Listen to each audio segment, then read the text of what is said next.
नाई नूं भी राजा आंदे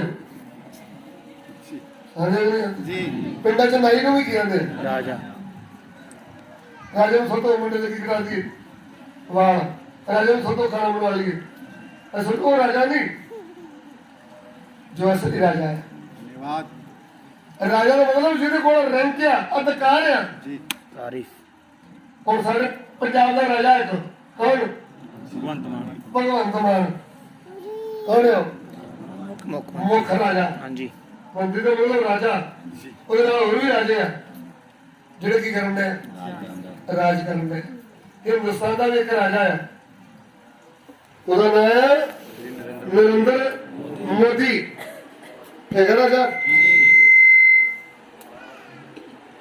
कि नहीं इस करके सब तो पहले दुनिया दा विच राजा कौन है आदम थे हवा इसलिए बहुत बारी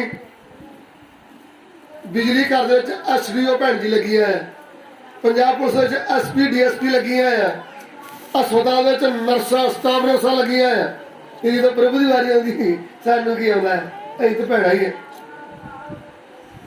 बाकी कामों लिए जब नौकरी लभते फिरते हैं अधिकार की गल करते हैं तो प्रभु की वारी आती है सो परमेश्वर ने सानू घट नहीं रखा आप घट बनीए वक्री गल है परमेश्वर ने बराबर बनाया ये नहीं जाकर बंदे खड़े काला पानी मंगता बराबर है वो उल्टा फायदा उठाना बराबर मतलब परमेश्वर के घर च अधिकार जिवें पुत नूं अधिकार होवे धी नूं भी अधिकार है वो साडी मर्जी है रौला गोला मार जाते हैं मुंडे नूं पढ़ा लो कुड़ी नूं कहदा पढ़ाउणा दा पढ़ा के दता मैनूं की कर दो यारी नूं रसोई दा चज होवे भावें ना चज होवे नहीं नहीं दरदा विआह मुंडा लभो भाजी मुंडा लाओ फिर पुछ दे ला भी सस नाल किवें गल करनी है सहुरे नाल किवें रिश्तेदार नूं किवें समझाउणा है पंज परौणे किते इकट्ठे आ गए ते तापड़े चढ़ जांदा वेख के खाना बनाने की होनी चाहिए जांच होनी चाहिए है सारे घर में चलाना है क्योंकि घर संभालना है परमेश्वर आदमी भी बराबर औरत ने की दिता बराबर अधिकार कोई कमी छड़ी नहीं ये थे औरत दी गलतियों के कारण हुण प्रभु फिर थोड़ा कानून लागू करता भी हुण तेरा पति करते की चलाऊगा कि तू आपकी मर्जी नहीं चलाएगी जितना आगे काम चलाता ही ना मैंने पूछया ना आदमी ने पूछया जाके सापने सीधी गल्लां कर रही है तो गल्लां करके टाइम नहीं मंगया भी खावांगे कोई नहीं खा ही लिया ते आउंदे इहो जी गल्लां इहो जी कीतियां भी कहंदे पापा सारे काम ही सीधे हो गए जो अज भेद ही खुल गए जो जो बंदे नूं मगर लाउणा होवे ना ते भैण मसाला ला देण गल नूं ते बंदा उत्थे ही गल दड़ी हो जांदा गल थोड़ी होवे मसाला ला के दादी ने रो रो के कोई नहीं गल लिया डाक कट के उन्हें वेख लेना खेड़ा तो जे गल हिसाब नाल दसी चलो कोई नहीं बुरा बोल गया प्रभु इन्होंने की करे लड़ाई होंगी नहीं तो मसाला ला के उदों बंदा डंग फड़ लेंदा हैलो मैं सारिया भैनों की नहीं गल करता कुछ विच हुंदियां ने पूरा मसाला लाउण वालियां क्योंकि करेले जिहड़े मसाले तो बिना स्वाद नहीं बनते इसलिए जिन्नी गल होवे उन्नी की करिए वधा के ना करिए फिर जो मगर लड़ाई करवाती तो बाद आखना मैनू की पता भी इन्नी गल वध जानी है पहले ध्यान रखना वध जाती नहीं गल इसलिए सोच समझ के सो हवा ने गल की कर दी वधा ही दी क्या इस करके उस तो बाद हुक्म लागू होया भी तेरा पति तेरे की चलाऊगा हुक्म तू तो बथेरी चाल रखेगी अजे आए नहीं गए बूझ खड़ोगे हाँ इन्ना टाइम हो गया वो आखूगा भी मैं कहते उथे वंड करके हर दूर भी तू टिकन नहीं जा बह आराम हाँ हाँ बाहर चंगे भले हो गए उन्हें सारा मुड़ की करता वचन पूरा तेरी चाह तेरे पति वाल होगी वो दर्द की चलाऊंगा आमीन सो पहले दोनों कौन है राजा आदम भी राजा ਤੁਹਾਡਾ ਕੀ ਖਿਆਲ ਆ ਵੀ ਆਦਮ ਦੀ ਆਗਿਆ ਮੰਨਦੇ ਨੇ ਜਾਨਵਰ ਰਾਜ ਕਿਹਨਾਂ ਤੇ ਕਰਦੇ ਆ ਸਾਰੇ ਜਾਨਵਰਾਂ ਦੇ ਉੱਤੇ ਸਾਰੇ ਜਾਨਵਰਾਂ ਤੇ ਕੀ ਕਰਦੇ ਸਭ ਦੇ ਉੱਤੇ ਪਹਿਲੀ ਧਰਤੀ ਤੇ ਕੀ ਕਰਦੇ ਆ अगर हवा आवाज मारती है ना वो शेर तो शेर भी है जो आदि भाषा होगी आज्ञा मनता ही। पहला सप भी डंग नहीं मारता, इसलिए सप ने गली लगी।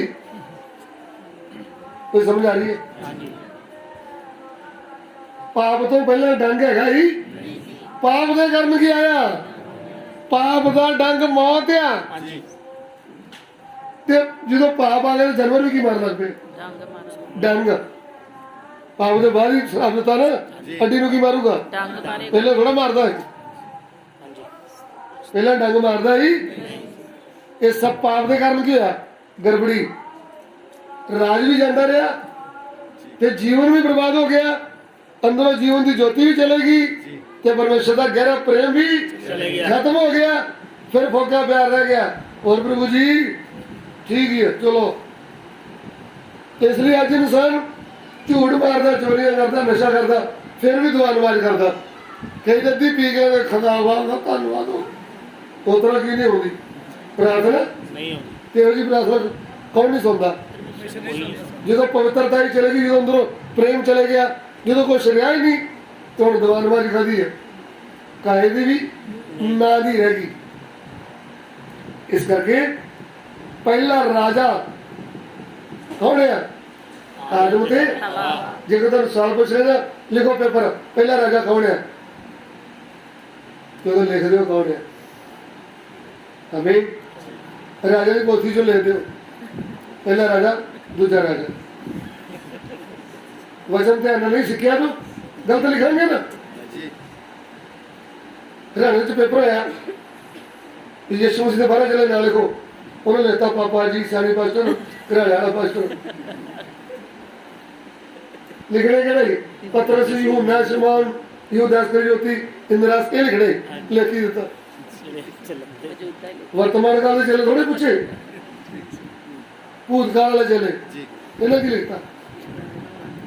एक भैन को पूछा यीशु मसीह कने डाकू चढ़ाई, आंधी 12 वचन सकते समझ ध्यान नहीं देवे की होगा, इदा ही हो। सो पहला राजा कौन है? पहला राजा आदम ते हवा, पहला राजा आदम ते हवा। दूसरा राजा इस धरती का कौन होया? इस्राएल का पहला राजा कौन होया? शाऊल। आमीन। इस्राएल का पहला राजा कौन है? शाऊल। शाऊल। अज रात गल की हो रही है? मैं अज रात किहड़े राजे की गल शुरू की आप?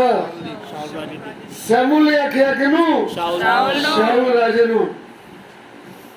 शाऊल राजे नू क्यों ना परमेश्वर बलियां नाल भेटां नाल की नहीं हुंदा? प्रसन्न नहीं हुंदा। ये चलाकियां करदा है, इहने पर गलती करके की करदे हैं? चलाकियां। इहनू प्रभु ने आख्या की है? पहला शमूएल 15 दे आए 1-2 वचन।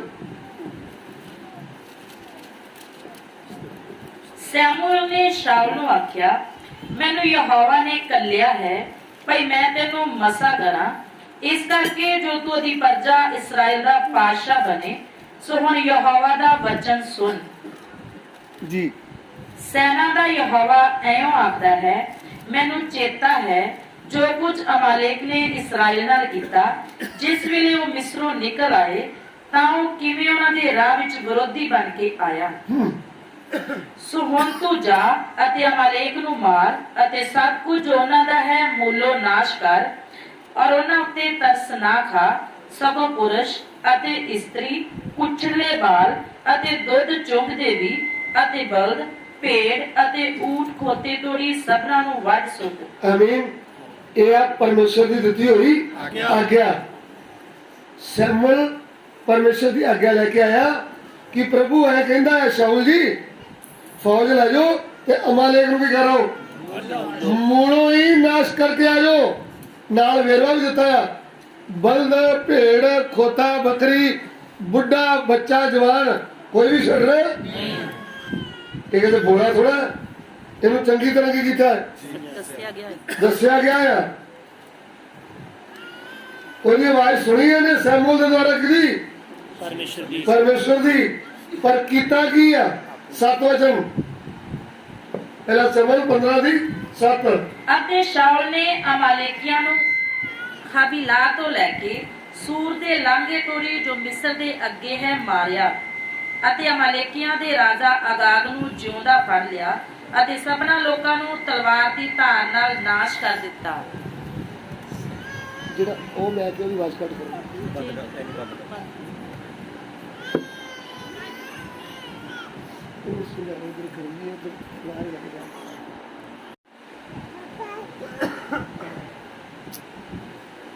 सत वचन फिर दोबारा पढ़ांगे। पहला शमूएल 15:7। ਅਤੇ ਸ਼ਾਉਲ ਨੇ ਅਮਾਲੇਕੀਆਂ ਨੂੰ ਹਵੀਲਾ ਤੋਂ ਲੈ ਕੇ ਸੂਰ ਦੇ ਲਾਂਘੇ ਤੋੜੀ ਜੋ ਮਿਸਰ ਦੇ ਅੱਗੇ ਹੈ ਮਾਰਿਆ ਅਤੇ ਅਮਾਲੇਕੀਆਂ ਦੇ ਰਾਜਾ ਅਗਾਗ ਨੂੰ ਜਿਉਂਦਾ ਫੜ ਲਿਆ ਅਤੇ ਸਭਨਾਂ ਲੋਕਾਂ ਨੂੰ ਤਲਵਾਰ ਦੀ ਧਾਰ ਨਾਲ ਨਾਸ਼ ਕਰ ਦਿੱਤਾ। ਪਰ ਸ਼ਾਉਲ ਅਤੇ ਲੋਕਾਂ ਨੇ ਅਗਾਗ ਨੂੰ ਅਤੇ ਚੰਗੀਆਂ ਭੇਡਾਂ ਅਤੇ ਬਲਦਾਂ ਅਤੇ ਮੋਟੇ-ਮੋਟੇ ਬੱਚਿਆਂ ਅਤੇ ਮੇਠਿਆਂ ਦੇ ਬੱਚਿਆਂ ਨੂੰ ਅਤੇ ਸਭ ਕੁਝ ਜੋ ਚੰਗਾ ਸੀ ਬਚਾ ਰੱਖਿਆ। सुन लो प्रभु की बोले आई मूलो नाश कर साडा विषय है कि परमेश्वर होम ਦੀਆਂ ਭੇਟਾਂ ਤੇ ਬਲੀਆਂ ਨਾਲ ਖੁਸ਼ ਨਹੀਂ ਹੁੰਦਾ। ਉਹਦੀ ਆਵਾਜ਼ ਸੁਣੀ ਜਾਵੇ ਤੇ ਉਹਦੀ ਆਗਿਆ ਦਾ ਪਾਲਣ ਕੀਤਾ ਜਾਵੇ। ਉਹਦੀ ਆਵਾਜ਼ ਮਤਲਬ ਪ੍ਰਭੂ ਦੀ। ਤੇ ਪ੍ਰਭੂ ਦੀ ਆਵਾਜ਼ ਕੌਣ ਲੈ ਕੇ ਆਇਆ? ਸ਼ਮੂਏਲ ਲੈ ਕੇ ਆਇਆ ਸ਼ਾਉਲ ਦੇ ਕੋਲ। ਇਹਨੂੰ ਇਹ ਆਵਾਜ਼ ਸੁਣਾਈ ਗਈ ਕਿ ਅਮਾਲੇਕ ਦਾ ਸਾਰਾ ਕੁਝ ਕੀ ਕਰ ਦੇਣਾ, ਨਾਸ਼। ਇਹਨੇ ਕੀ ਕੀਤਾ ਹੈ? ਇਹਨੇ ਰਾਜੇ ਨੂੰ ਵੀ ਜਿੰਦਾ ਰੱਖ ਲਿਆ। ਜੋ ਨਕਮੀਆਂ ਵਸਤੂਆਂ ਸੀ ਉਹ ਸਭ ਕੀ ਕਰਦੀਆਂ, ਨਾਸ਼। ਜਿਹੜੇ ਚੰਗੇ ਬਲਦ, ਚੰਗੀਆਂ ਭੇਡਾਂ, ਚੰਗਾ ਚੰਗਾ ਮਾਲ ਉਹ ਕੀ ਕਰ ਲਿਆ, ਰੱਖ ਲਿਆ। ਠੀਕ ਹੈ ਜੀ। ਪ੍ਰਭੂ ਦੀ ਆਗਿਆ ਦਾ ਕੀ ਨਹੀਂ ਕੀਤਾ? पालन नहीं किया। ਪਾਲਣ ਨਹੀਂ ਕੀਤਾ। ਹੁਣ ਜਦੋਂ ਪ੍ਰਭੂ ਦੀ ਆਗਿਆ ਦਾ ਪਾਲਣ ਨਹੀਂ ਕੀਤਾ, ਆਪਣੀ ਮਰਜ਼ੀ ਚਲਾਈ, ਆਪਣੀ ਮਰਜ਼ੀ ਕਰਨਾ ਵੀ ਕੀ ਆ? ਪਾਪ ਆ। ਪ੍ਰਭੂ ਜੋ ਕਹਿੰਦਾ ਸਾਨੂੰ ਉਹ ਮੰਨਣਾ ਚਾਹੀਦਾ ਹੈ। ਤੇ ਜੇ ਆਪਾਂ ਪ੍ਰਭੂ ਦੀ ਆਗਿਆ ਨਹੀਂ ਮੰਨਦੇ, ਜੇ ਆਪਣੇ ਆਗੂਆਂ ਦੇ ਦੁਆਰਾ ਦਿੱਤੀ ਆਗਿਆ ਨੂੰ ਤੋੜ ਕੇ ਆਪਦੀ ਮਰਜ਼ੀ ਚਲਾਉਣੇ ਆ, ਉਹ ਇੱਕ ਪਾਪ ਗਿਣਿਆ ਜਾਊਗਾ। ਗੜਬੜੀ ਕਿਤੇ ਹੋ ਸਮਝਣਾ। ਅੱਜ ਰਾਤ ਆਗੂ ਨੇ ਆਗਿਆ ਲਈ ਵੀ ਤੂੰ ਇਸ ਪਿੰਡ ਜਾ ਕੇ ਪ੍ਰਚਾਰ ਕਰਕੇ ਆਉਣਾ। ਠੀਕ, ਆਪਾਂ ਉਸ ਪਿੰਡ ਗਏ ਨਹੀਂ, ਆਪਾਂ ਹੋਰ ਦੇ ਪਿੰਡ ਪ੍ਰਚਾਰ ਕਰਕੇ ਆ ਗਏ। ਆਪਾਂ ਕੀ ਚਲਾਈ? ਆਪਣੀ ਮਰਜ਼ੀ। ਇੱਕ ਨੇ ਵੇਖੀ ਪਰਮੇਸ਼ਰ ਨੇ। ਜੇ ਆਪਾਂ ਆਪਣੇ ਉੱਤੇ ਠਹਿਰਾਇਆ ਆਗੂ ਦੇ ਅਧੀਨ ਨਹੀਂ ਰਹਿ ਸਕਦੇ ਤੇ ਪਰਮੇਸ਼ਰ ਦੇ ਅਧੀਨ ਕਦੀ ਵੀ ਰਹਿ नहीं सकते। ਪਰਮੇਸ਼ਰ ਨੂੰ ਕਹਿੰਦੇ ਵੇਖਿਆ? ਪਰਮੇਸ਼ਰ ਨੂੰ ਕਦੀ ਕਿਸੇ ਨੇ नहीं देखा। ਜੋ ਸਾਡੇ ਸਾਹਮਣੇ ਸਾਡੀ ਭਾਸ਼ਾ ਬੋਲਣ ਵਾਲਾ ਇੱਕ ਅਗੂਆ ਜੋ ਸਾਡੇ ਤੇ ਠਹਿਰਾਇਆ ਆ, ਆਪਾਂ ਉਹਦੀ ਆਗਿਆ ਦਾ ਕੀ ਕਰਨਾ। ਇਸ ਲਈ ਵਚਨ ਲਿਖਿਆ ਆਪਣੇ ਆਗੂਆਂ ਦੀ ਆਗਿਆ ਮੰਨਿਓ ਤੇ ਉਹਨਾਂ ਦੇ ਅਧੀਨ ਰਹੋ, ਉਹਨਾਂ ਤੁਹਾਡੀ ਜਾਨ ਦਾ ਕੀ ਦੇਣਾ। ਸ਼ਮੂਏਲ ਦਾ ਆਗੂਆ ਆ, ਪਰਮੇਸ਼ਰ ਜੋ ਵਾਦਾ ਨਬੀ ਆ, ਪਰ ਇਹਨੇ ਉਹਦੀ ਗੱਲ ਮੰਨੀ ਨਹੀਂ। ਇਹਨੇ ਆਪਣੀ ਮਰਜ਼ੀ ਕੀਤੀ ਆ, ਆਪਣੀ ਮਰਜ਼ੀ ਕਰਕੇ ਆ ਗਿਆ। ਪਰਮੇਸ਼ਰ ਸ਼ਮੂਏਲ ਨੂੰ ਕਹਿੰਦਾ ਵੀ ਮੈਂ ਤੋਂ ਦੁਖੀ ਆ, ਮੈਂ ਸ਼ਾਉਲ ਤੋਂ ਕੀ ਆ, दुखी हैं। मैं ਇਹਦਾ ਰਾਜ ਨਹੀਂ ਇਹਦੇ ਕੋਲ ਰਹਿਣ ਦੂੰਗਾ, ਇਹਦਾ ਰਾਜ ਖੋਲੂੰਗਾ ਮੈਂ। ਸ਼ਮੂਏਲ ਵਿਚਾਰਾ ਰਾਤ ਬੇਨਤੀ ਕਰਦਾ ਰਿਹਾ, ਪ੍ਰਾਰਥਨਾ, ਤੇ ਜਦੋਂ ਤੜਕੇ ਉੱਠ ਕੇ ਕਿਹਦੇ ਲੈ ਗਿਆ? ਸ਼ਾਉਲ ਕੋਲ ਗਿਆ। ਤੇ ਜਾਂਦਿਆਂ ਨਾ ਵੀ ਯਹੋਵਾ ਦੇ ਮੁਬਾਰਕਾਂ ਬਾਹਰ ਕੋ ਖਲੋਤੇ ਅੰਦਰ ਆ ਜਾਓ, ਜਿਵੇਂ ਤੁਸੀਂ ਮੈਨੂੰ ਕਿਹਾ ਮੈਂ ਉਵੇਂ ਕੀਤਾ ਹੈ। ਝੂਠਾ, ਉਵੇਂ ਨੇ ਕੀਤਾ ਹੀ ਕੀ ਆਖਣ ਡਿਆ ਹੈ? ਸ਼ਮੂਏਲ ਦਾ ਮੂੰਹ ਰੱਖਣ ਲਈ ਆਖਣ ਡਿਆ ਮੈਂ ਉਵੇਂ ਕੀਤਾ ਹੈ। ਪ੍ਰਭੂ ਨੇ ਸ਼ਮੂਏਲ ਨੂੰ ਘੱਲਿਆ ਵੀ ਇਹਨੇ ਉਵੇਂ ਨਹੀਂ ਕੀਤਾ। ਗੱਲ ਸਮਝਿਓ। ਪ੍ਰਭੂ ਆਪਣੇ ਦਾਸ ਨੂੰ ਦੱਸ ਦੂਗਾ ਜੋ ਕਿ ਤੁਸੀਂ ਉਲਟੇ ਸਿੱਧੇ ਕੰਮ ਕਰਦੇ ਜੋ, ਪ੍ਰਭੂ ਆਪਣੇ ਦਾਸ ਨੂੰ ਦੱਸੂਗਾ। ਫਿਰ ਵੀ ਆਪਾਂ ਕੀ ਨਹੀਂ ਬੋਲਣਾ, ਝੂਠ ਨਹੀਂ ਬੋਲਣਾ। ਤੇ ਜੇ ਝੂਠ ਬੋਲਦੇ ਆ, ਪਾਪ ਲਕਾਉਣੇ ਆ ਤੇ ਕੋਈ ਪਾਪ ਕਰਦੇ ਆ। ਇਹਦੇ ਨਾਲ ਇਹ ਚੰਗਾ ਕਿ ਆਪਣਾ ਪਾਪ ਕੀ ਕਰ ਲਈਏ। ਪ੍ਰਭੂ ਦੇ ਦਾਸ ਦੇ ਸਾਹਮਣੇ ਕਦੇ ਵੀ ਝੂਠ ਨਾ ਬੋਲੀਏ। ਕੀ ਬੋਲੀਏ? ਸੱਚ। ਇਹਨੇ ਕੀ ਬੋਲਿਆ? ਝੂਠ। ਕਹਿੰਦਾ ਵੀ ਮੈਂ ਉਤਰਾ ਲੜਾਈ ਲੜੀ ਜਿਵੇਂ ਤੂੰ ਆਖਿਆ। ਤੇ ਫਿਰ ਉਹ ਗੋਲੇ ਵੀ ਜੇ ਤੂੰ ਮੇਰੀ ਆਗਿਆ ਦੇ ਅਨੁਸਾਰ ਕੀਤਾ ਹੀ, ਤੇ ਆ ਭੇਡਾਂ ਦੀ ਆਵਾਜ਼ ਤੇ ਢੱਗਿਆਂ ਦੀ ਆਵਾਜ਼ ਕਿੱਥੋਂ ਆਉਂਦੀ ਆ? ਇਹ ਕਾਹਦੀ ਆਵਾਜ਼ ਆ? ਤੇ ਦੋਨਾਂ ਲੋਕੋ ਚਲਾਕੀ ਨੇ ਪਤਾ ਕੀ ਕਹਿੰਦਾ, ਇਹ ਤੇਰੇ ਪਰਮੇਸ਼ਰ ਲਈ ਕੀ ਲਿਆ? ਬਲੀ ਚੜਾਉਣ ਲਈ ਲਿਆਇਆ ਆ। ਤੇਰੇ ਪਰਮੇਸ਼ਰ ਲਈ ਬਲੀ ਚੜਾਉਣ ਲਿਆਇਆ ਆ। ਤੇ ਫਿਰ ਸ਼ਮੂਏਲ ਕੋ ਕੀ ਕਹਿੰਦਾ, ਪਰਮੇਸ਼ਰ ਉਹ ਹੁੰਦੀਆਂ ਭੇਟਾਂ ਤੇ ਬਲੀਆਂ ਨਾਲ ਪ੍ਰਸੰਨ ਨਹੀਂ ਹੁੰਦਾ। ਉਹ ਇਸ ਲਈ ਪ੍ਰਸੰਨ ਹੁੰਦਾ ਕਿ ਉਹਦੀ ਆਵਾਜ਼ ਕੀ ਕੀਤੀ ਜਾਵੇ ਤੇ ਉਹਦੀ ਆਗਿਆ ਦਾ ਕੀ ਕੀਤਾ ਜਾਵੇ। ਹੁਣ 23 ਵਚਨ ਪਹਿਲਾ ਸੈਮੂਅਲ 15 ਦੀ 23। ਕਿਉਂ ਜੋ ਬਗਾਵਤ ਤੇ ਜਾਦੂਗਰੀ ਦਾ ਪਾਪ ਇੱਕੋ ਜਿਹਾ ਹੈ। ਕਿਉਂ ਜੋ ਬਗਾਵਤ ਕਰਨੀ ਤੇ ਜਾਦੂ ਕਰਨੀ ਦਾ ਪਾਪ ਕੀ ਆ। ਇੱਕੋ ਜਿਹਾ। ਧਿਆਨ ਦੇ ਦਿਓ, ਪ੍ਰਭੂ ਦੇ ਦਾਸ ਦੇ ਖਿਲਾਫ ਆਪਾਂ ਬਲਵਾ ਕਰਦੇ ਆ, ਗਰੁੱਪ ਬਣਾਉਣੇ ਆ, ਤੇ ਉਹ ਵੀ ਪਾਪ ਤੇ ਜਾਦੂ ਟੂਣਾ ਕਰ ਲਿਆ ਇੱਕ ਬਰਾਬਰ ਆ। ਕੰਨ ਖੋਲ ਕੇ ਸੁਣ ਲਿਓ, ਭਾਈ ਹੋਵੇ ਭੈਣ ਹੋਵੇ, ਪ੍ਰਭੂ ਦੇ ਦਾਸ ਉੱਤੇ ਝੂਠੇ ਇਲਜ਼ਾਮ ਲਾਉਣੇ ਆ ਜਾਂ ਉਹਦੇ ਖਿਲਾਫ ਬੋਲਦੇ ਆ, ਤੇ ਜਿਹੋ ਜਿਹਾ ਸਾਡੇ ਕੋਲ ਧਾਗਾ ਪਾ ਲਿਆ ਉਹਦੇ ਬਰਾਬਰ ਕੰਮ ਕਰ ਦਿੱਤਾ। ਇਹ ਆ ਪ੍ਰਭੂ ਦਾ ਵਚਨ। ਜਾਦੂਗਰੀ ਅਤੇ ਬਗਾਵਤ ਦੋਵਾਂ ਦਾ ਪਾਪ ਕੀ ਆ। ਇੱਕੋ ਜਿਹਾ। ਇਹ ਨਾ ਸਮਝਿਓ ਮੈਂ ਕਹਿੰਦਾ ਜਾਦੂ ਲੈ ਟੂਣਾ ਕਰ ਦਿੱਤਾ, ਤੇਰੀ ਜ਼ੁਬਾਨ ਨੇ ਜੋ ਫਾਲਤੂ ਬੋਲਿਆ ਉਹ ਕੀ ਕੀਤਾ, ਉਹ ਜਾਦੂ ਟੂਣਾ ਹੀ। ਹਾਂਜੀ। ਕਿਉਂ ਅਤੇ ਖਚਰਾਊ ਅਤੇ ਬਦੀ ਅਤੇ ਅਤੇ ਮੂਰਤੀ ਪੂਜਾ ਇੱਕੋ ਜਿਹੀ ਹੈ। ਸੁਣਿਓ, ਖਚਰਾਊ ਬਦੀ ਤੇ ਬਦੀ ਮੂਰਤੀ ਪੂਜਾ ਤੇ ਮੂਰਤੀ ਪੂਜਾ ਇੱਕੋ ਜਿਹੀ ਆ। ਆਪਾਂ ਮੂਰਤੀ ਪੂਜਾ ਕੀਤੀ, ਗਲਤੀ ਕਰਕੇ ਖਚਰੇ ਬਣਦੇ ਹਾਂ। ਅੱਛਾ, ਜੇ ਕਿਤੇ ਮੂੰਹ ਚੋਂ ਨਿਕਲ ਗਿਆ ਨਹੀਂ ਗੱਲ, ਮੈਨੂੰ ਤਾਂ ਪਤਾ ਹੀ ਨਹੀਂਗਾ, ਸਾਰਾ ਪਤਾ ਆਪਾਂ ਪਤੀ ਪਤਨੀ ਚ ਫੁੱਟ ਪਵਾਤੀ ਝੂਠੀ ਗੱਲ ਕਰਕੇ, ਤੇ ਬਾਅਦ ਕੀ ਬਣਦੇ ਆ ਖਚਰੇ। ਮੈਨੂੰ ਤਾਂ ਯਾਦ ਹੀ ਨਹੀਂ।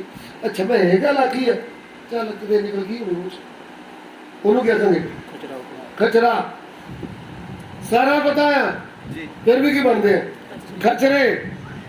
ਖਚਰਾ ਬਣਨਾ, ਬਦੀ ਕਰਨੀ ਤੇ ਮੂਰਤੀ ਉਹ ਇੱਕ ਕੀ ਆ ਬਰਾਬਰ। ਗਲਤੀ ਕਰਦੀ ਹੈ ਖਚਰੇ ਨਾ ਬਣੋ, ਫੁੱਟ ਪਾਤੀ ਹੈ ਚੁਗਲੀ ਕਰਦੀ ਹੈ ਤੇ ਖਚਰੇ ਸਿੱਧਾ ਕੋ ਗਲਤੀ ਹੋ ਗਈ। ਹਾਂਜੀ। ਸੋ ਜਿਹਾ ਤੈਂ ਯਹੋਵਾ ਦੇ ਵਚਨ ਨੂੰ ਰੱਦਿਆ ਹੈ, ਸੋ ਜਿਹਾ ਤੂੰ ਪ੍ਰਭੂ ਦੇ ਵਚਨ ਨੂੰ ਰੱਦਿਆ ਹੈ, ਤਿਹਾ ਹੀ ਉਸਨੇ ਪਾਸ਼ਾ ਰਹਿਮ ਤੋਂ ਤੈਨੂੰ ਰੱਦਿਆ ਹੈ। ਹੁਣ ਪਰਮੇਸ਼ਰ ਨੇ ਤੈਨੂੰ ਰਾਜਾ ਬਣ ਤੋਂ ਕੀ ਕਰਤਾ ਜੀ, ਰੱਦ ਦਿੱਤਾ ਜੀ। ਤੂੰ ਪਰਮੇਸ਼ਰ ਦੇ ਵਚਨ ਨੂੰ ਰੱਦਿਆ ਆ, ਤੂੰ ਪਰਮੇਸ਼ਰ ਦੇ ਵਚਨ ਨੂੰ ਤੋੜਿਆ ਹੀ, ਇਸ ਲਈ ਤੇਰਾ ਰਾਜ ਵੀ ਤੋੜ ਦਿੱਤਾ ਗਿਆ ਆ। ਆਦਮ ਤੇ ਹਵਾ ਤੂੰ ਪਰਮੇਸ਼ਰ ਦੀ ਆਗਿਆ ਤੋੜੀ ਆ, ਇਸ ਲਈ ਤੇਰਾ ਰਾਜ ਧਰਤੀ ਤੋਂ ਕੀ ਕੀਤਾ ਗਿਆ, ਤੋੜਿਆ ਗਿਆ। ਸਮਝ ਆ ਗਈ ਗੱਲ? ਪਰਮੇਸ਼ਰ ਨੇ ਕੀ ਬਣਾਇਆ? ਰਾਜੇ। ਸ਼ਾਮ ਨੂੰ ਕੀ ਬਣਾਇਆ? ਰਾਜਾ। ਮੈਨੂੰ ਤੇ ਤੁਹਾਨੂੰ ਭਵਿੱਖ ਕਾਲ ਦਾ ਕੀ ਬਣਾਇਆ? ਚੁਣ ਕੇ ਰਾਜਾ ਬਣਾਉਣ ਦੀ ਉਹਦੀ ਯੋਜਨਾ ਹੈ। ਸਾਨੂੰ ਨੇ ਕੀ ਬਣਾਉਣਾ ਹੈ? ਰਾਜਾ। ਮਰੀਮ ਨੂੰ ਸਰਦੂਤ ਕਹਿੰਦਾ ਹੈ, ਉਹ ਪਰਮੇਸ਼ਰ ਦਾ ਪੁੱਤਰ ਕਹਾਵੇਗਾ, ਉਹ ਯਕੂਬ ਦੇ ਘਰਾਣੇ ਤੇ ਰਾਜ ਕਰੂਗਾ ਤੇ ਉਹਦੇ ਰਾਜ ਦਾ ਕਦੀ ਅੰਤ ਨਹੀਂ ਹੋਵੇਗਾ। ਯਿਸੂ ਮਸੀਹ ਦੇ ਰਾਜ ਦਾ ਕੀ ਨਹੀਂ ਹੋਊਗਾ? ਅੰਤ ਨਹੀਂ ਹੋਊਗਾ। ਯਿਸੂ ਮਸੀਹ ਨੂੰ ਕਬੂਲ ਕੀਤੇ ਲੋਕ, ਯਿਸੂ ਮਸੀਹ ਜੋ ਰਾਜਾ ਦਾ ਰਾਜਾ ਆ, ਉਹਦੇ ਵਚਨ ਤੋਂ ਪੈਦਾ ਹੋਏ ਰਾਜਿਆਂ ਦਾ ਵੀ ਅੰਤ ਨਹੀਂ ਕਦੀ ਹੋਊਗਾ। ਸਾਨੂੰ ਕਾਹਦੇ ਲਈ ਚੁਣ ਲਿਆ ਆ? ਸਦਾ ਕਾਲ ਦੇ ਰਾਜੇ। ਸਾਡਾ ਅਹੁਦਾ ਕੀ ਆ? ਸਦਾ ਦੇ ਰਾਜੇ। ਆਪਣੇ ਰੈਂਕ ਨੂੰ ਨਾ ਭੁੱਲੀਏ। ਮੇਰਾ ਰੈਂਕ ਕੀ ਹੈ ਅੱਜ ਨਹੀਂ ਮੈਨੂੰ ਸਮਝ ਆ ਰਹੀ, ਲੇਕਿਨ 1000 ਸਾਲ ਦਾ ਰਾਜ ਦੇ ਸਮੇਂ ਜਦ ਤੁਸੀਂ SSP ਹੋ ਗਏ ਜਾਂ ਤੁਸੀਂ ਮਾਲ ਮੰਤਰੀ, ਜੇਲ੍ਹ ਮੰਤਰੀ ਹੋ ਗਏ, ਤਾਂ ਤੁਹਾਡੀਆਂ ਅੱਖਾਂ ਚੋਂ ਆਂਸੂ ਡਿੱਗਣਗੇ। ਪ੍ਰਭੂ ਤੂੰ ਮੈਨੂੰ ਚੁਣ ਕੇ ਸਹਿਯੋਗ ਬਣਾ ਦਿੱਤਾ, ਕਿਉਂਕਿ ਇਹ ਆਖਰੀ ਰਾਜ ਚੱਲ ਰਿਹਾ ਹੈ। ਸੋਨੇ ਦਾ ਸਰ ਦਾ ਰਾਜ ਖਤਮ ਹੋ ਗਿਆ, ਛਾਤੀ ਚਾਂਦੀ ਦਾ ਰਾਜ ਖਤਮ ਹੋ ਗਿਆ, ਪਿੱਤਲ ਦੇ ਪੱਟਾਂ ਦਾ ਰਾਜ ਖਤਮ ਹੋ ਗਿਆ, ਲੋਹੇ ਦਾ ਮਿੱਟੀ ਦਾ ਰਾਜ ਸਾਰੇ ਮਿਕਸ ਹੋ ਕੇ ਰਾਜ ਚੱਲ ਰਿਹਾ ਆ। ਅਚਾਨਕ ਇੱਕ ਪੱਥਰ ਆਉਂਦਾ ਆ, ਉਹ ਰਾਜ ਨੂੰ ਖਤਮ ਕਰ ਦਿੰਦਾ ਆ। ਪ੍ਰਭੂ ਯਿਸੂ ਬਦਲਾ ਤੇ ਆਉਣ ਵਾਲਾ ਹੈ, ਕਲੀਸਿਆ ਉੱਪਰ ਉਠਾਈ ਜਾਣ ਵਾਲੀ ਆ। 7 ਸਾਲ ਦੇ ਬਾਅਦ ਇਸ ਧਰਤੀ ਉੱਤੇ 1000 ਸਾਲ ਰਾਜ ਹੋਣ ਵਾਲਾ ਆ। ਉਹ ਹੈਗਾ ਪਵਿੱਤਰ ਲੋਕਾਂ ਦਾ ਰਾਜ, ਉਹ ਆ ਕਲੀਸਿਆ ਦਾ ਰਾਜ ਆ। ਉਹ ਆ ਅਨਪੜ੍ਹ ਜੋ ਅੱਜ ਪ੍ਰਭੂ ਦੇ ਨਾਂ ਤੇ ਦੁੱਖ ਚੱਲਦੇ ਆ, ਨਿੰਦਾ ਚੱਲਦੇ ਆ, ਬਦਨਾਮੀ ਚੱਲਦੇ ਆ, ਜਿਨ੍ਹਾਂ ਨੇ ਸਾਰੇ ਗੰਦੇ ਕੰਮ ਛੱਡ ਦਿੱਤੇ, ਜਿਨ੍ਹਾਂ ਨੇ ਦੁਨੀਆ ਨਹੀਂ ਵੇਖਿਆ, ਆਪਣੀ ਜ਼ਿੰਦਗੀ ਪ੍ਰਭੂ ਦੇ ਲੜ ਲਾਤੀ ਆ, ਉਹ ਰਾਜੇ ਬਣ ਜਾਣਗੇ। ਉਹਨਾਂ ਦੇ ਮੋਢੇ ਦੇ ਸਟਾਰ ਲੱਗਾ ਹੈਗਾ, ਭੈਣਾ ਵੀ ਰਾਜੇ, ਭਾਈ ਵੀ ਰਾਜੇ। ਉਸ ਵਕਤ ਰਾਣੀ ਸ਼ਬਦ ਨਹੀਂ ਹੈਗਾ, ਰਾਜੇ। ਆਤਮਾ ਦਾ ਸਰੀਰ आदमी औरत का फर्क होगा सब दे सब कौन होंगे राजे क्योंकि यीशु मसीह कौन है राजे का इसलिए अज मैनू पवित्र होने की लोड़ है इसलिए अज मैनू बदमाशियां छड्डण दी इसलिए अज मैनू पराइयां औरतों का खड़ा छड्डण दी लोड़ है इसलिए अज मैनू पराए बंदे का खड़ा छड्डण दी जरूरत है अज मैनू नशे तो दूर होने की जरूरत है अज चोरियां यारियां ठगियां लुट्टा खोह छड्डण दी मैनू जरूरत है मैं की बनना है पवित्र क्योंकि मेरा राजा का राजा की है पवित्र मैं उहदे नाल राज करना है तो पवित्र राज आ रहा है तो कह रहा का राज नहीं बेईमानी का राज नहीं पर्दे का गिफ्टा लैण का राज नहीं पवित्र राज आ रहा है अज दुनिया से कोई भी राज होवे अगर वधिया राज आ गया बेईमान लोगों का राज खत्म हो गया वधिया राज आए तो दो बेईमान बड़े भी गए उन्होंने ही मंत्री जिन्हें की है बेईमानी जब तक पाप भरा संसार है बेईमानी खत्म हुई नहीं सकती ये जो चट्टे चट्टे नोड़ा पापा सौलियां दतियां ये दिमाग खराब कर देंदियां जो झोले च पा के कमरे च रख आउंदे आ 10 लाख 20 लाख उदों वेख के की हो जाता दिमाग होर तरह घूम जाता क्योंकि पैसे का लोभ सब प्रकार की बुराइयां की जड़े एक राज आने वाला आ जो पैसे उत्ते जय पाए होंगे लोग उन्होंने का नाम है पवित्र लोग लालच उत्ते जय पाए लोग सोने चांदी उत्ते जय पाए लोग कोठियां दे कारां उत्ते जय पाए लोग होंगे किसी चीज वाल वेखण गई कोई वड्डी देने वाला होगा भी तो ओदी वड्डी चलूगी नहीं क्योंकि राज किहदा है संत लोगों का हालेलुया